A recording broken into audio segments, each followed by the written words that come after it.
Hey, what's up, folks? Day 1 in the books. After the server stabilized, I got about 12 hours in, and I'm mid-act 3, level 40, almost 41. And I want to give you some tips to make campaign easier, or at least less hard, because I haven't seen anyone have an easy time with it in any class. Let's start right with fixing your resistances. This is probably the number one thing that will make the boss encounters and your general survivability better. Make sure you do Renly's quest to get the salvage bench in Act 1. I actually forgot about this until Act 3. I had been juggling different pieces of equipment that had various resistances on it. Go back, get any socketed items that you pick up off the ground and salvage them. It will give you Artificer's Orbs, which will allow you to socket the runes and give you more resistances in your gear. This is huge because we don't have the crafting bench, and bosses do typically specific types of damage. So the Act 1 boss does a lot of cold, and if you have a lot of cold resistance, the boss is considerably easier. The second thing I'm going to say is make sure that you double check what you're doing. The links that you add might actually be hurting you instead of helping you.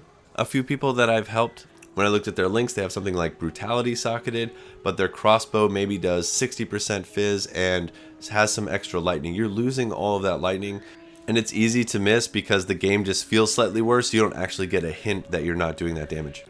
The next tip is make sure you prioritize weapon upgrades, like aggressively prioritize it. Check the vendors. I got several very good weapons from the vendors. All you need is like one really good flat physical roll or increased percent physical roll, and that weapon will carry you for several more levels. You can pick up white bases and transmute them. I use almost all of my transmutes and augs on crossbows. The next thing I'll say is Galvanic Shards feels OP for clear. It's super strong. The chaining beams actually give you a ton of extra damage, and the fact that it coalesces into a single hit is really big. I have it linked with Pierce so that I get additional beams, and Lightning Infusion for additional damage. And when I got a 4-link in Act 3, I also added Primal Armament for some extra pop. I haven't found anything better for clear, and I've tried every skill. Galvanic Shards is really good. I also have switched from Flash Grenade to Voltaxic Grenade. Sort of works like Flash Grenade, but you also get a 20% shock, which boosts the damage of your other skills. Highly, highly recommend this too.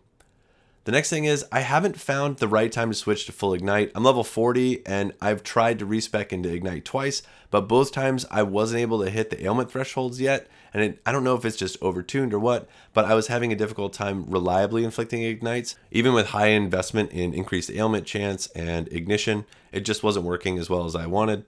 So I have kept with Galvanic Shards and high velocity rounds, and that's worked pretty well so far through the middle of A3. The next tip is make sure that you get armor and evasion bases. Armor and evasion are your lifeblood. It's what's going to keep you alive. There are some wheels just left at the top right here. And then at the bottom, get a good armor base for your gloves. I've used this and survivability has felt pretty good.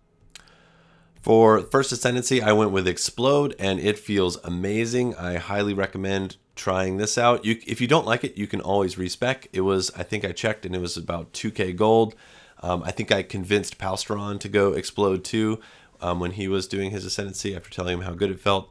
It's just really, really good. It feels excellent for clear. And especially in Act 3 when the maps started to feel a little bit harder, it just felt like the right choice. Lastly, there's a wheel that is massively helpful on bosses. The last section of a boss's health is always the most dangerous. Often their craziest mechanics will come out then. It is stars aligned and finishing blows. The whole wheel provides a huge amount of increased damage towards enemies on low life. It's hard to overstate just exactly how much this helps. If you are struggling with bosses, particularly in the last phase, this is definitely something you want to go get. To that end, when I got my 4 links in Act 3, the first thing I got was Execute, and I added that to high velocity rounds. And then I added 25% more elemental damage to my Galvanic Shards, with my tentative plan being going into Ignite again around level 50. I'll just keep trying it until I can figure out how to make it feel good. One more survivability trick is keeping a ripwire ballista or an artillery ballista. These ballistas will draw enemy attention, and if you've ever used ballistas or totems or decoy totems or things like that in PoE 1, these are even better in PoE 2 because the fights are so drawn out and long. Not only that, ripwires will pin enemies, further slowing them. Also, one more thing, there is a skill that we didn't know about before pre-release called Plasma Burst. It has a massive attack damage multiplier, like Hammer of the Gods size attack damage multiplier. So that's something that I will definitely be trying out at level 52 also. Best of luck out there. Hopefully they give us a tuning patch sometime soon. Otherwise, stay safe and I'll give you another update soon. If you want to follow along with my progress more closely, I've been keeping the Mobalytics site updated almost hourly. You can follow along there, and I'll leave a link in the description below.